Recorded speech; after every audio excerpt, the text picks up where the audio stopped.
Can I hear nobody? Greetings. Thank you. Okay, the presentation is called The Book of the Dead. Okay, my name is Robin Walker, I'm the Black History Man. I'm going to be chatting for 45 minutes and I'm going to be kicking some knowledge on what the ancient Egyptian Book of the Dead was and what the ancient Egyptian Book of the Dead was about. Does that make sense? Okay, what have we got here?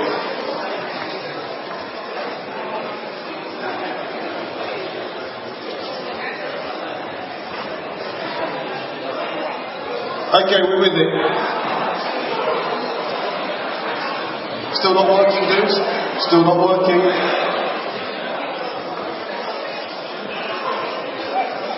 Still not working.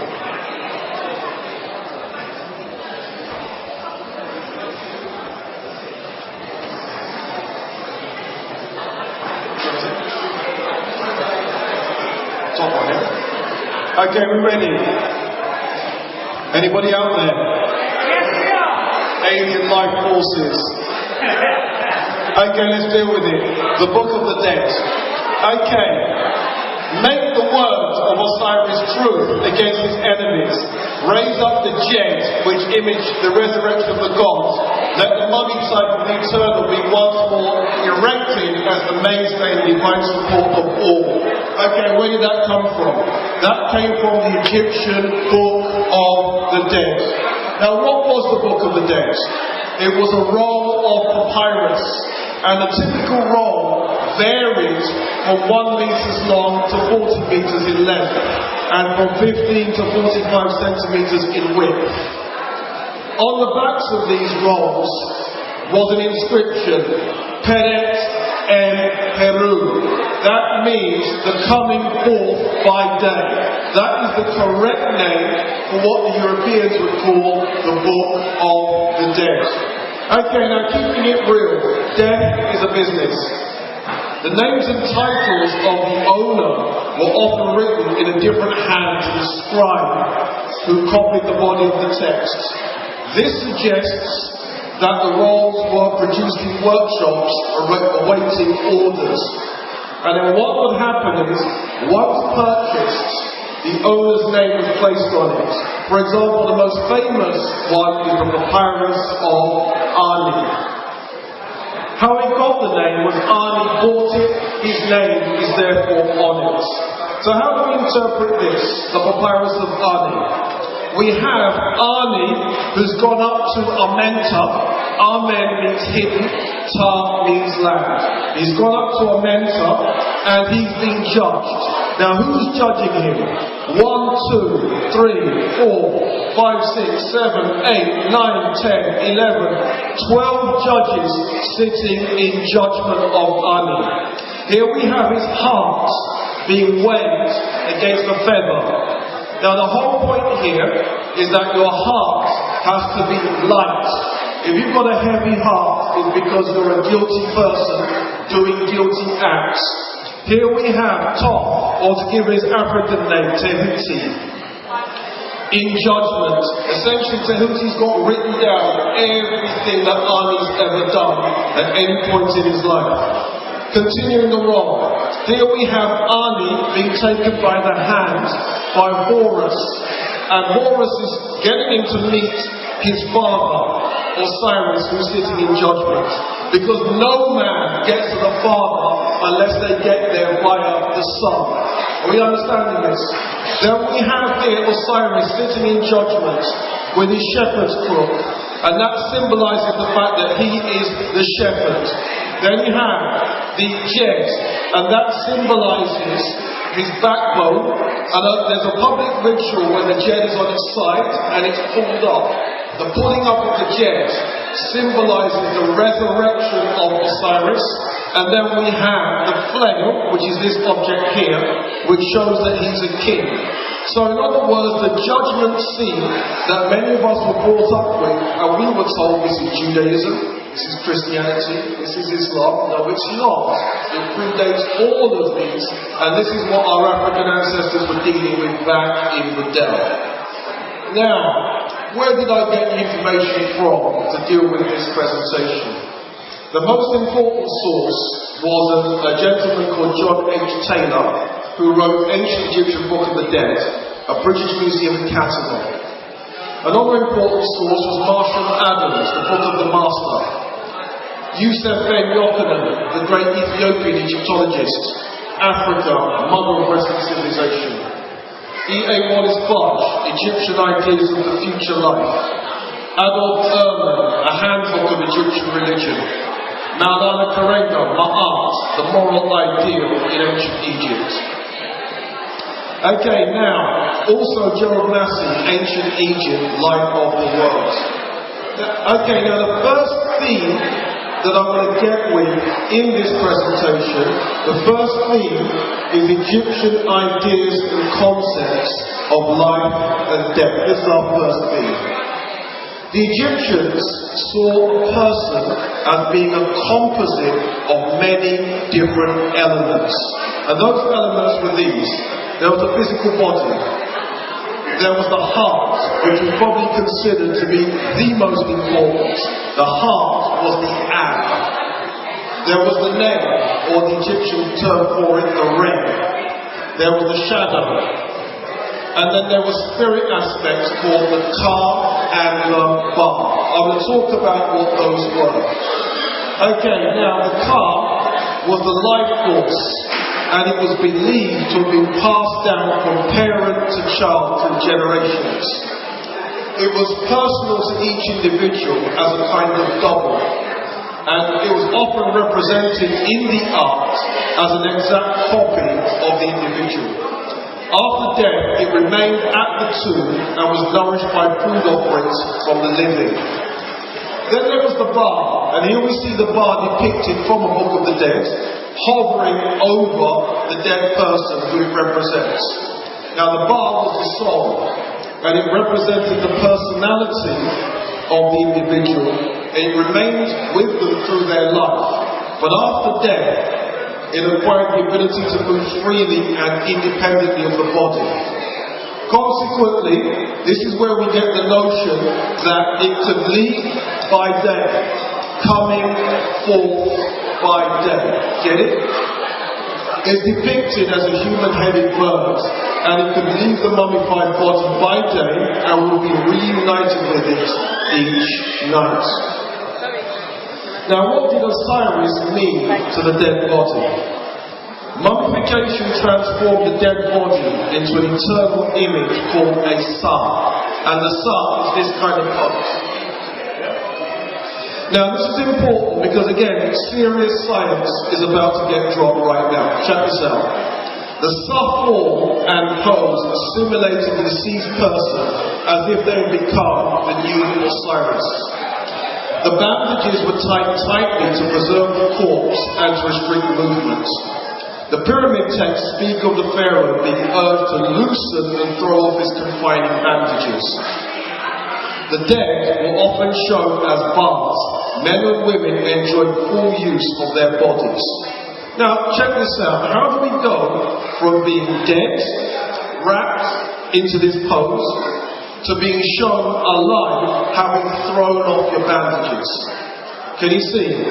The ancient Egyptians had the world's first religion of the resurrection. That's how. Are we understanding this? Okay, now, I'm going to talk about how you would use the Book of the Dead. What's in it? How can we benefit? Okay, the Book of the Dead, theme 2. A typical Book of the Dead may contain the following content. There would be an introductory adoration scene. Chapter 1 spoke of the dead person's arrival in the netherworld. Chapter 17 has the dead person identifying with being the deity Atur. There were chapters for the dead person to secure essential abilities necessary to negotiate the netherworld. There were also chapters referring to the heart, chapters calling for protection against dangerous animals, chapters for providing air and water in the necropolis for the benefit of the dead person. There were chapters that allow the dead person to transform into a bar, which is the soul thing. the deity Ptah, a crocodile, a snake, a lotus, which incidentally also was a symbol of rebirth. Moreover, chapter 89 concerns the bar regularly reuniting with the corpse at night, having come forth by day. Chapters also in the Book of the Dead, which concern the ferry boats, which is a reference to the journey through the netherworld, where the deceased had to show knowledge of the parts of ships. There were chapters concerning the journey of the dead in the boat of Ra. Chapters that concern the gates and their demon-like guardians. Finally, there were chapters concerning knowledge of the mysterious regions, such as the 14 mountains of the netherworld. And there was chapter 125, which was the judgment scene before Osiris. Now this is important here. The British Museum claim, listen to this. This spell, that's chapter 125. This spell seems to form the core of each role. Now what have they just said?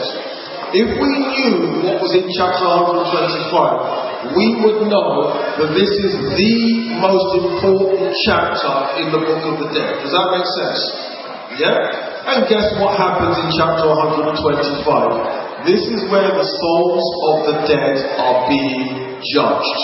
Notice what the British Museum has said. This spell seems to form the core. Therefore, this is the most important part of the ancient Egyptian belief system. Okay, that's my second theme.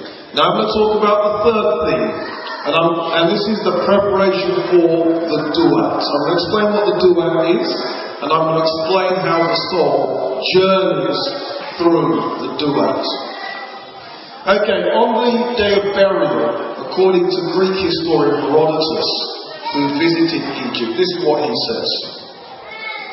In the case of people in whose houses there perishes a man of some consequence, all the females from these houses smear their heads with dust, and sometimes also the face, and then they leave the corpse in the house, and themselves wander through the town, beat their breasts with garments girt up, revealing their breasts, and with them all his female relatives, and the males beat their breasts separately, these too with their garments girt up. When they have done this, so do they carry forth the corpse to be mummified. Okay, so what happens next? The mummification process. The corpse was taken from the house to a place where it would be embalmed. It was the tradition to mummify individuals on the west side of the Nile, where the embalmers' workshops were located.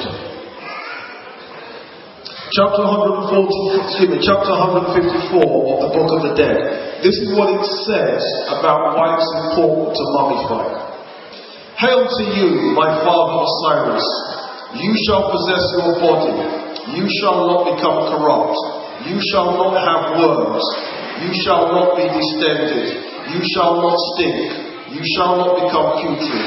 You shall not become worms. And this hail to thee, Osiris. When you die and are mummified, you become the next Osiris. Does this make sense? Consequently, you have to preserve your body.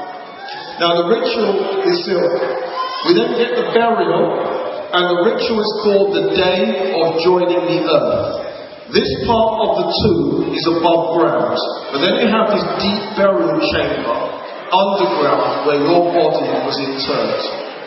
It also had a chapel, again, above ground, where relatives would come and make their ancestral offerings to you.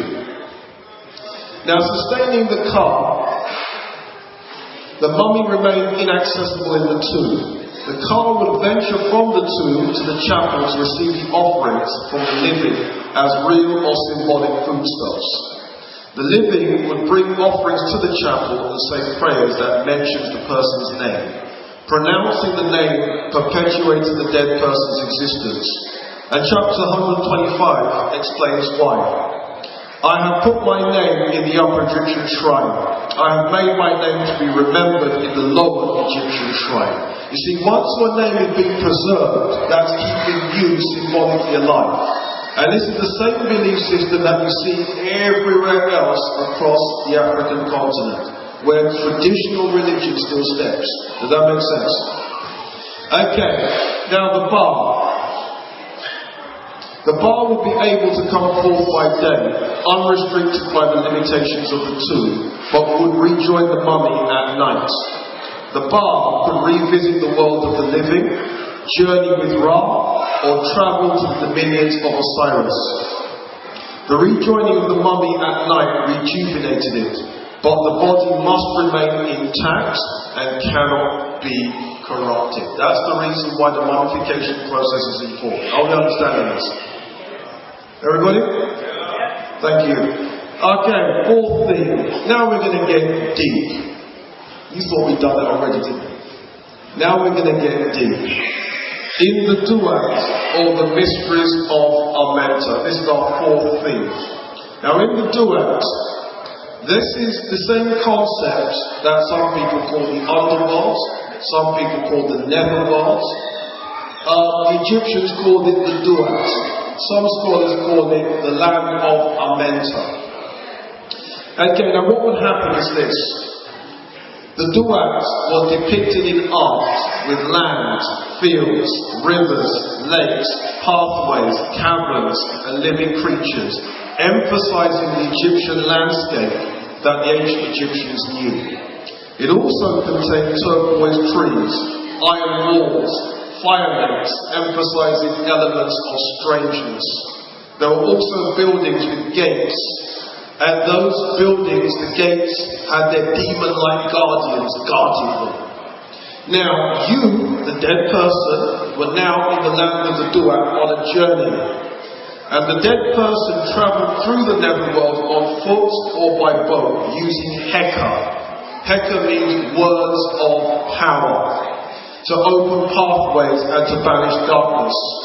The dead person is now on a voyage to dwell in the kingdom of Osiris, travel through the Duat with Ra, or enter the field of reeds. One scholar pictures the Manes, that's the dead person's soul, as a pilgrim armed with his Book of the Dead, travelling through Amenta. In fact, holding on to this papyrus roll is specifically mentioned in chapter 15 of the Book of the Dead. Now, to get to these locations, the dead person must negotiate the challenges faced by the gates, negotiate the challenges faced by the mounds, and negotiate the challenges faced by the caverns. He must also avoid the punishments reserved for the unrighteous. So how would you negotiate the gates? This is what the gates look like in art, right? There's a gate, and can you see we've got three guardians? Here we have another gate, and we've got three guardians. Now you have to negotiate all three if you're going to get through to meet the person you really want to meet, which is Osiris. Okay, what would happen? The gates could be seen as a protective ring around the kingdom of Osiris. To pass through these gates, one had to get past frightening divine beings armed with knives. And can you see these three people got knives? Each gate had its keeper, its guard, and its announcer. All three must be negotiated. So how would you get through the gates? You can only pass by correctly uttering the names of the deities and uttering the names of the gates. As an example, chapter 144 of the Book of the Dead says, "Make way for me, for I know you. I know your name, and I know the name of the God who guards you. Mistress of darkness, its height cannot be known from its breadth, and its extent in space cannot be discovered. Snakes are on it, of which the number is not known. It was fashioned before the inert one is your name. He who was joined together is the name of her doorkeeper." You see, if you don't say the right thing, you can't get through. Does that make sense? So part of what you would learn during your lifetime is what the words of power are and how to use them. Is this making sense? Okay, now negotiating the mounds. This is what the mounds look like in the Book of the Dead. And they were important for two reasons. Firstly, mounds like that existed in the Egyptian landscape. And secondly, they represented the deity Ptah emerging out of the primeval waters of Nu in the Egyptian creation story. So the mounds represent the deity Ptah. So how do you negotiate the mounds? This is what chapter 149 in the Book of the Dead says. The fourth mount, green. The deceased says, so this is what you're supposed to say. As for the chief of the mysterious mound, as for the very high mountain, which is in the realm of the dead, in which the sky sets, it is 300 rods long by 150 rods wide. A snake is on it called caster of knives, and it is 70 cubits when it glides. It lives by decapitating the spirits of the dead in the realm of the dead. I rise up against you, is what you say to the serpent, so that navigation may be carried out aright. I have seen the way to you, and I will gather myself together against you, for I am the male. Cover your head, for I am hail, hail. Hail means mighty. I am one mighty in magic, and my eyes have caused me to benefit therefrom. Now, for people are thinking, wait a minute, I don't understand this. Yes, you do.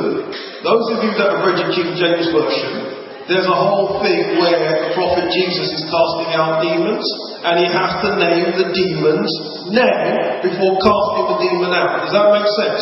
Can you see where they got it from? Chapter 149 of the Book of the Dead. Are we understanding this? Okay, negotiating caverns and other beings. The dead person will also have to negotiate caverns. Each cavern was occupied by one or more divine beings.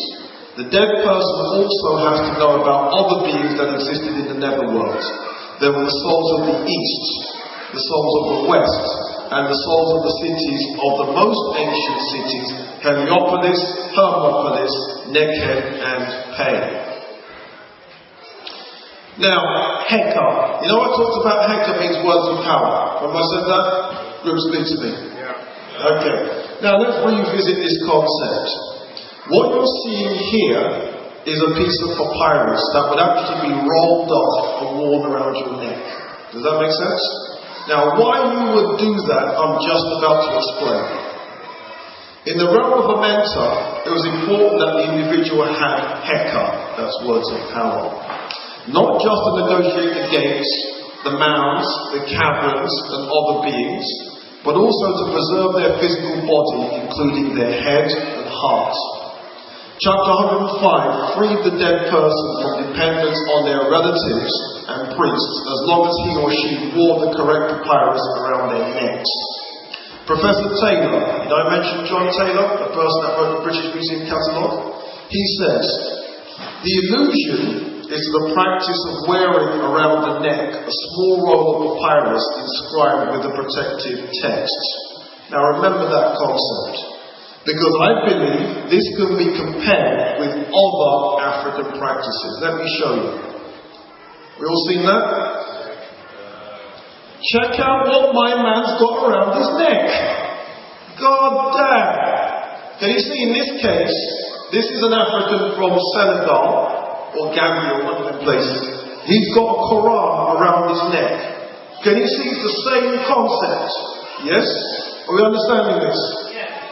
Okay, this person is called Ayuba Suleiman Diallo. But when he was made a slave, they anglicized his name. So Ayuba became Job, and then Suleiman became Ben Solomon. Get it? It's the same person. And this particular portrait was painted in 1733. Can you see it's the same idea that the ancient Africans used to do in Egypt, and here we see someone doing the same thing in 1733. Are we understanding this? Okay, now, becoming an ark. Chapter 61 protected the bark from being taken from its owner. Chapters 91, 92 and 188 protected the shoot or shadow. If all of these elements of the self were successfully reunited, the person became an effective spirit or an ark. And that's what you would aim to become. Because you didn't want to become a negative spirit called a mutu. Does that make sense? Because other people would then have to wear protective charms to protect against you being a negative influence. Does that make sense? So you want to be positive, so you want to become an ark. Now, there are other ways that you can be transformed. Chapters 76 to 88 were transformation spells, allowing the meanings of soul. to become a falcon, if there is to become a falcon, to become a heron, a swallow, a snake, a crocodile, a lotus flower, or any form he wishes. These forms were important to the dead person moving from the netherworld to the realm of the living. Does that make sense? Now, we understand that belief system, that you could move from the netherworld to the realm of the living in the form of a crocodile, a snake, a lotus flower. I'm asking a question. The question is this. Is this where later religions have taken their ideas of reincarnation in the form of animals? Is that where they got it from? You can work out that is where they got it from. Does that make sense? So you can see then how Hinduism has basically rinsed chapters 76 to 88 of the Book of the Dead out. Does that make sense? Okay, now, negotiating dangerous animals. Here we see Ali spearing a snake. Spearing, presumably that's a scorpion. Yes? Now let me explain what's going on here. Another set of challenges that the dead person had to negotiate were dangerous animals such as crocodiles and snakes, including the deity Apep, the great enemy of Ra. Chapter 31 says against the crocodile, this is what you're supposed to say when you come across this negative force. Get back, retreat, get back, you dangerous one. Do not come against me. Do not live by my magic. May I not have to tell this name of yours to the great God who sent you. Get it? Because if you can say the person's or the beast's name, you control it. Are we understanding this? And again, you can compare that belief system with belief systems that you see across early Africa. In the Egyptian belief system, Apep battles nightly against Ra, who is trying to rise on the eastern horizon, with Apep trying to prevent this. There were even more challenges. Yet another form of danger the dead individual had to avoid was the punishment of the unjustified. Many of these punishments were set at the command of Osiris. These involved avoiding slaughter, putrefaction, having your rightful place taken, dying a second death, traps such as the fishing net, and the world turning upside down. If the world turned upside down, some of the gross things that could happen, according to the belief system, is that your digestive system could work the wrong way round, so you end up drinking urine and eating feces. I know it's gross. There was also the danger of drinking burning water and your supply of air failing. Again, there were utterances, words of power that would protect the individual from these consequences. Right, now, serious science alert. Right, we on top of this? Now we're going to pull this together and we're going to drop some heavy science. Summing up. Despite the very different approaches given by Joe Massey, the person that wrote Ancient Egypt Light of the World in 1907, and John Taylor, the person that wrote the British Museum Catalogue last year, they paint a remarkably similar picture. There were gates, there were mounds, there were caverns, and their fearsome guardians. There were other spiritual beings, turquoise trees, iron walls, fire lakes, traps, and the world working upside down. There were evil-minded divine beings out to kill you, and evil-minded serpents. Now against this, the pilgrim was armed with his papyrus roll and his divine protection because of his knowledge of the secrets, his knowledge of the rituals, and the words of power. I asked the question, what does this all sound like to you? Doesn't this sound like every single ancient Greek myth you've ever heard? Doesn't it sound like every single adventure story you've ever heard? Doesn't it sound like Harry Potter? Yes? Can you see that every single European adventure story, they rinsed out the Book of the Dead to write it? Does that make sense? Are we understanding this? Yeah? Okay, now we're going to get to the climax of the drama, chapter 125, which is in the hall of the Tuma'at. Some people call it the double hall of truth. Okay, this is the judgment. The greatest challenge to the dead individual was the judgment. This is where there was a review of the person's whole life carried out in the presence of Osiris, involving the weighing of the heart. It was at this point the soul was judged whether or not he was worthy to be an immortal. The justified were rewarded, the unjustified were punished. The dead person proves his worthiness by his demonstration of special knowledge, needing to pass through the gates and repel dangerous animals. And the other thing that the dead person had to do, they had to prove that they were engaged in right living. Does that make sense? And I'm going to sum up precisely what that means. From the time of the Egyptian dynasty 5, there were texts written on good conduct, how to be a righteous human being. This involved maintaining the balance of society, showing reverence to divine forces, supporting the less fortunate, and observing ritual practices. All of this we can sum up in one word: ma'at. You have to keep the laws of ma'at. Does that make sense? Now, the righteous would also have had to prove that they made the words of Osiris truth against his enemies. Does that make sense? They made the word truth.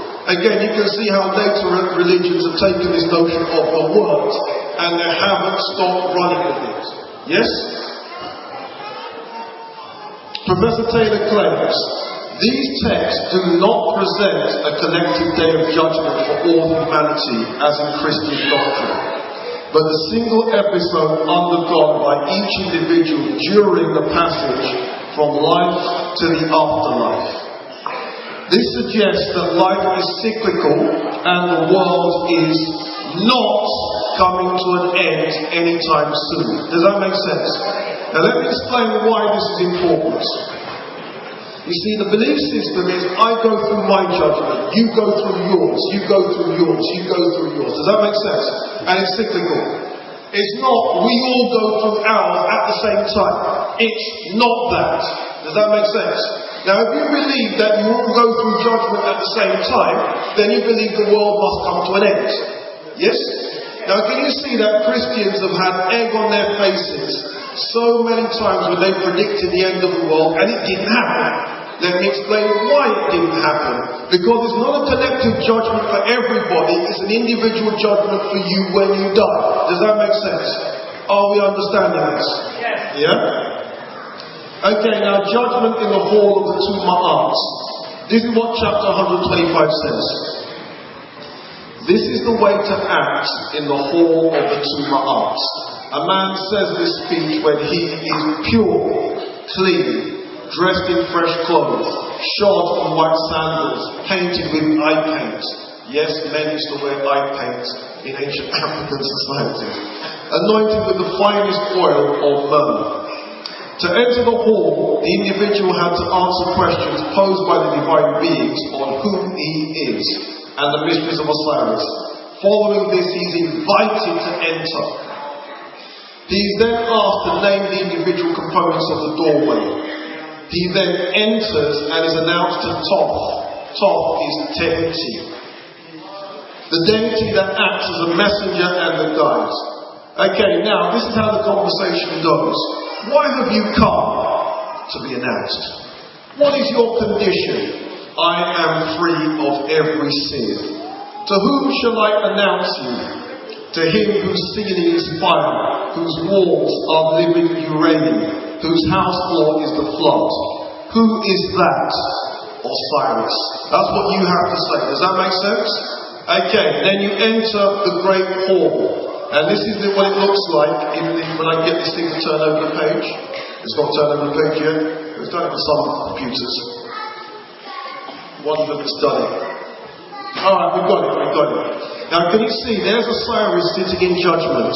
He's got his shepherd's crook. Why? He is the shepherd. He's got his flame. What does that symbolize? He is the king. Right? Wait for this to turn the page. Okay, Osiris sits in judgment, often attended by Isis, Nephthys, and the four sons of Horus. The dead person declared that he was innocent of various sins before Osiris. He then made 42 declarations of innocence before the 42 divine beings also in judgment. Now, what is this hat that Osiris is wearing? See that with the fringe? Doesn't that look like what the Pope wears? And one wonders, where did the Pope get that design from? Think that's an interesting question? Okay. Now, addressed to Osiris, this is what you say to Osiris. Praises be to thee, thou great God, thou Lord of the two truths. I come to thee and bring thee truth and chase away wrongdoing. I have committed no sins against mankind. I have not done that which the gods abhor. I have made no man evil in the eyes of his superior. I have not caused to hunger. I have not caused to weep. I have done no murder. I have not commanded to murder. I have not occasioned grief to any. The other sins avoided by the justified was fraud in trade, stealing milk from children, stealing and injuring cattle, snaring sacred birds, fishing in lakes, diverting the Nile floodwater, and stealing from the sacred temples. Then, one by one, you would address the 42 judges. First one would be, O fast strider who came forth from Heracleopolis, I have done no falsehood. O fire embracer who came forth from Kerahar, I have not robbed. O swallower of shames who came forth from the caverns, I have not stolen. O dangerous one who came forth from Rodetjam, I have not killed men. O flame which came forth backwards, I have not stolen the God's offerings. O bone breaker who came forth from Heracleopolis, I have not told lies. And there are 36 others. Yes? Now check these out. I have done no falsehood. I have not robbed. I have not stolen. I have not killed. Is this sounding familiar? Right, now can you see that certain religions coming Lent teach this and ran with it? Are we understanding this? Now, as a whole, the declarations forbid injury to the sacred and the dead, murder, oppression, theft, robbing minors, fraud, impurity, adultery, lying, slander, reviling, and eavesdropping. In other words, that's what you were expected to live up to during your lifetime. Are we feeling this?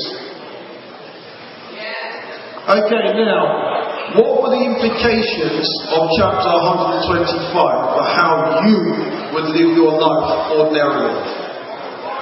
The Declaration of Virtues were obituary texts that began to be written in the Old Kingdom period and evolved into chapter 125. One such example reads as follows. Check this out. This is what the ordinary Egyptians were trying to live up to. I gave bread to the hungry and clothes to the naked. I gave a passage in my own boat to those who could not cross. I was a father to the orphan, a husband to the widow, a protection from the wind to the shivering. I am one who spake what was good and related what was good, not a scandalmonger. I acquired my possessions in a just manner. Now, Professor Karenga points out that essentially this thing called the Declaration of Virtues, this is the standard that the ancient Egyptians aspired to live up to. Are we feeling this? Okay, so what happened next? Your heart would then be judged against the feather. Right? In one pan was placed the heart, in the other was placed the ostrich feather, which represents the deity Ma'at. The heart should be as light as the feather. Therefore, you have to be a blameless, guiltless person. Okay, now outcome one. Following this, Toph, Tehuti, says, I have judged the heart of the deceased, and his soul stands as a witness for him. His deeds are righteous in the great balance, and no sin has been found in him. Horus then presents the deceased to Osiris, and then you say to him, Osiris, here I am in your presence, O Lord of the West. There is no wrongdoing in my body. I have not wittingly told lies. There has been no second fault. Grant that I may be like the favoured ones, O Osiris, one greatly favoured by the good God, one loved of the Lord of the two lands, the deceased, vindicated before Osiris. Does that make sense? Now that's what would happen if things went well. Does that make sense? Now we need to understand what would happen if things didn't go well. That's what would happen. Yes? Okay. If things went badly, the individual faced the devourer, also called the devourer of the unjustified, the devourer of the damned, or the devourer who destroys enemies. She is also called the lady of the Duat, or the devourer of the west. Now this female beast had the rear of a hippopotamus, the front half and forelegs of a lion, and the head of a crocodile. So that's who you didn't want to end up getting yamak by, to use the technical terminology. Okay, now what else could happen? Wait for this to turn over the page. Has it done it yet? Oh, it's coming out on my computer. Right, we've got it. The books of the netherworld portray the unjustified burning in fiery furnaces, being decapitated or being dismembered. Professor Taylor says, the fiery furnaces, quote, seem to prefigure early Christian notions of hell. Meaning that the Christian notion of hell is also copied from an ancient Egyptian source. Are we understanding this? Okay, now free will or predestination. One late period text suggests that a man be judged, quote, according to the measure of his term of life that Thoth wrote for him. Professor Taylor suggests this means predestination. I suggest this is Judaism. You see, in Judaism, that's exactly the belief system. God has written the book of life, and either your name's in it or it isn't in it. Does that make sense? And whether you make it or not has already been predetermined. The only person that doesn't know is you. Yes? Etc. Now, my brethren, Louis Buckley took this photograph. Right? Now I need to put the mic down. Right, can you see that someone's in this attitude? Yes? We understanding this? Yes. Right, now, that's one photograph. Let me show you the next one. The same person is in this attitude. Yes? Same person. What's going on here? Islam. Gosh, did we know that even that has been taken out of the Book of the Dead? Yes? So I have to big up Louis Buckley who took that photograph and gave it to me. Okay, now, the aim of the righteous person is to become true of voice. Ma'at keru. True of voice. Does that make sense? And the successful individual depicted in the art, hands raised, and they stand with an attitude of joy. And again, this kind of thing, you see that at evangelical Christian what's it? Yes? So again, even that is taken from the Book of the Dead. And that concludes my presentation. Thanks a lot.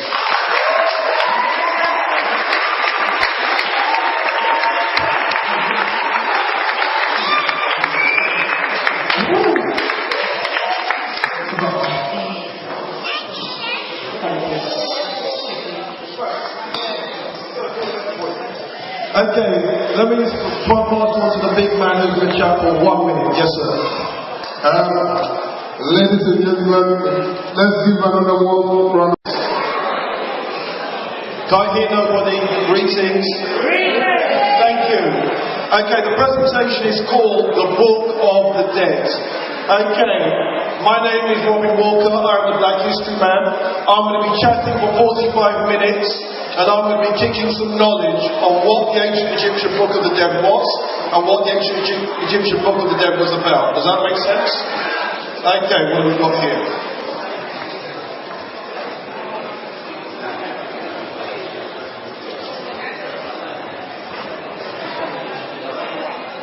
Okay, we're with it.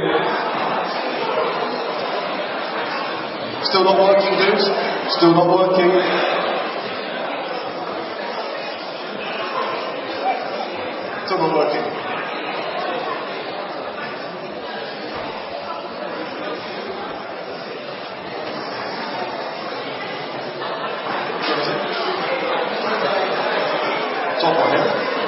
Okay, we're ready.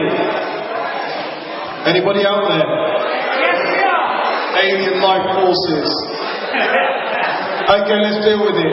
The Book of the Dead. Okay. Make the words of Osiris. One is the papyrus of Ani. How he got the name was Ani bought it, his name is therefore on it. So how do we interpret this, the papyrus of Ani? We have Ani who's gone up to Amenta. Amen means hidden, Ta means land. He's gone up to Amenta and he's been judged. Now who's judging him? 1, 2, 3, 4, 5, 6, 7, 8, 9, 10, 11, 12 judges sitting in judgment of Ani.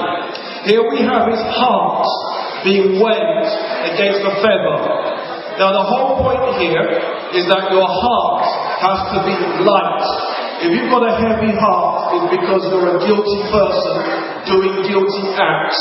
Here we have Tom, or to give his African name, Tehuti, in judgment.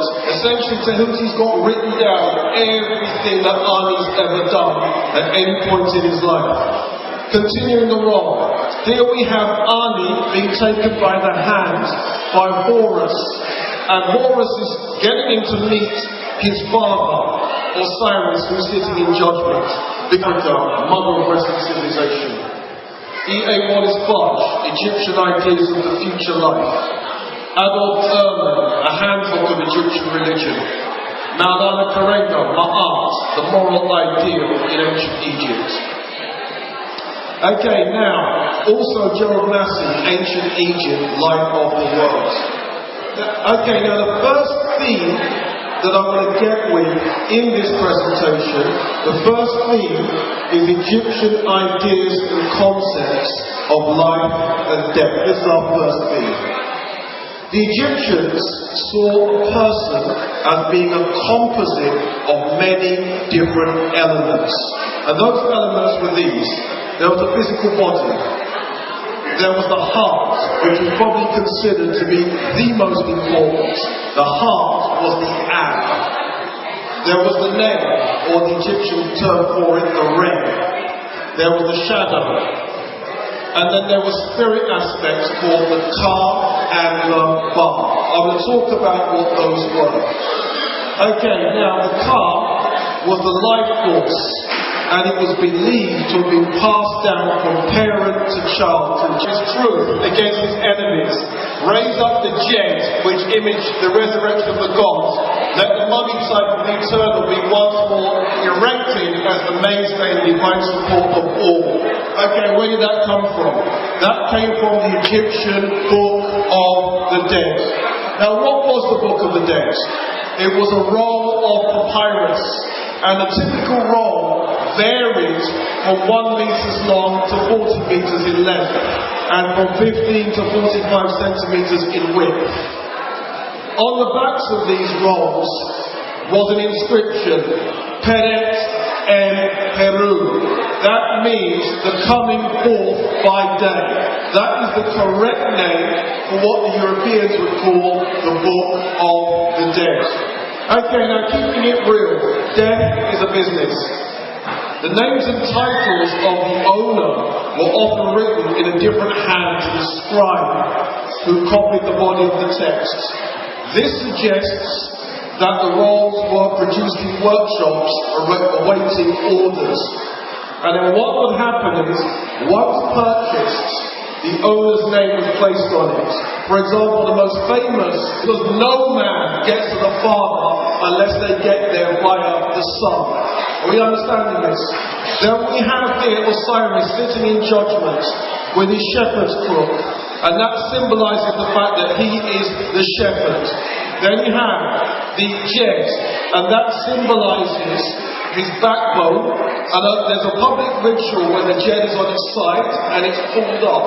The pulling up of the jet symbolizes the resurrection of Osiris, and then we have the flail, which is this object here, which shows that he's a king.